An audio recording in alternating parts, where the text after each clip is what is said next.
Assalomu alaykum hammaga. Sizlar bilan Founder Trader kanali. Bugun Founder Next'da imtihon akkauntlarini obzorini ko'rib chiqamiz. Qanaqa kamchilik, afzalliklari, qoidalari, pul yetish qanchada, xullas hamma savollarga javob topasizlar. Videoni o'tkazmasdan ko'rsanglar, bo'lmasa videoni boshladik. Founder Next'da Stellar Instant tarifi imtihon akkauntlar bor. Bu tarifda $2000 dan $20000 kapital bor. Hop, $2000 akkaunt yaqinda qo'shildi. Avval $5000 dan $20000 edi.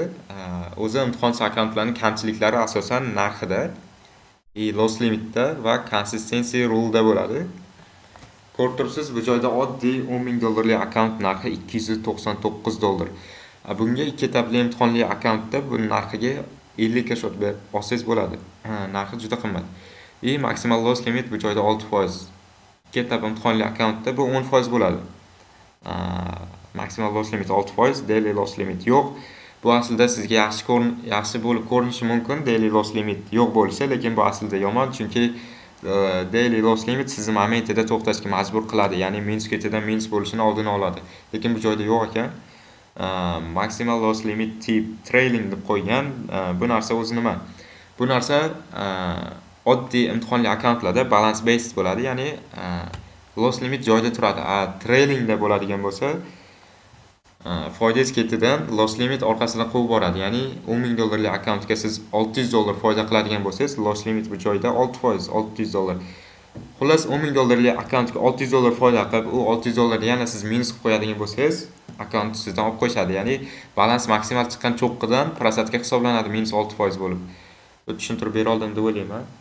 Trailingni yangiliklarda savdo qilish mumkin, faqat yangiliklarda qilgan foydangiz sizga 40% ni berishadi xolos. O'shaning uchun yangiliklarda savdo qilmagan yaxshi undan.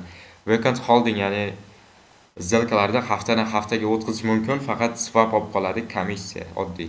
Performance reward up to 80% gacha, ya'ni qilgan foydangiz sizga 80% gacha to'lab beradi. Bu joyda up to degan narsasi bor, ya'ni birinchi pul yetish 60%, keyingisi 70%, uchinchisida 80% to'lab beradi.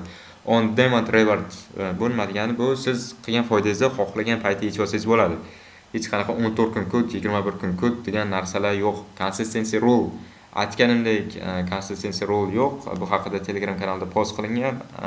Video tagida Telegram kanal linki bo'ladi. Refundable fee, ya'ni prop imtihondan o'tganingizdan keyin sizga propga to'lagan pulingizni birinchi payoutga qo'shib to'lab berishadi, lekin bunda unaqa bo'lmaydi, chunki bu imtihonsiz akkaunt. Reset applicable bor ekan, ya'ni akkauntingiz loss limit turgandan keyin qayta tiklab olsangiz bo'ladi pul to'lab. Xo'p, qoidalari shunaqa. Bu akkauntlarni leverage'si qanaqa bo'ladi? Leverage'si 1 ga forexda 1 ga 30 bo'ladi, indekslarda 1 ga 50, kriptoda 1 ga 1 bo'ladi, 1 ga 100 leverage bo'ladi. Bu akkauntlarni professionallar, ya'ni foydada yurgan traderlar uchun ishlab chiqarishgan, ya'ni imtihonli akkauntlarni olib vaqtini ketkazmasin deb, sirazi imtihonsiz akkaunt olib ishlashga. Xullas, bu professionallar uchun, lekin siz ham eplasangiz bo'ladi. Qoidalari oddiy ekan, consistency rule yo'q ekan, stabillik qoidasi. Bu juda ham yaxshi. Agar nimasi bo'ladi? Ko'zingiz yetadigan bo'lsa, olsangiz bo'ladi. Menimcha sizni trailing degan narsasi qiynab qo'yadi deb o'ylayman. Undan agar siz yangi boshlovchi bo'ladigan bo'lsangiz, sizlar ikki etap yoki Stellar Lite oddiy budjetli akkauntdan olib, imtihonli akkauntdan olib ishlasangiz bo'ladi. Misol uchun 10 kan narxi $59. Maksimal loss limit ham 8%. Boyagidaqa 6% emas, yoki trailing balans degan narsa yo'q. Bunda balance based dan hisoblanadi. Agar siz imtihonsiz akkauntlar olmoqchi bo'lsangiz, bu shunchaki sizni qiziqtirish, ya'ni tezroq pul topish yo'li. Xullas, sabrsizlik, shunaqa narsalarga borib taqaladi bu narsa. Ularni maqsadi ham shunaqa pul qilish siz orqangizdan. Undan ko'ra Stellar Lite budjetli akkaunt, imtihonli akkaunt olib ishlaganingiz yaxshi, yoki Stellar 1 etap yoki Stellar 2 etap shunaqa imtihonli akkaunt olib ishlaganingiz yaxshi. Yana ham agar siz ko'zingiz yetadigan bo'lsa, olib ishlasangiz bo'ladi, lekin aytib qo'yaman, imtihonsiz akkauntlar najot yo'li emas. Xo'p, bo'lmasa yana nima qoldi sizlarga tushuntirib bermagan? Consistency rule. Yo'q, bu yo'q. Hop. Mana shuni bosib 80% gacha sizga to'lab berishadi. Xo'p, joyda aytganimdek, birinchi va ikkinchi payoutlar 70% ekan, uchinchisi 80% bo'lar ekan, 60% emas ekan. 1 va 2 payotlar 70% ekan. Yaxshi. Bu joyda aytgandek boyaga trailing.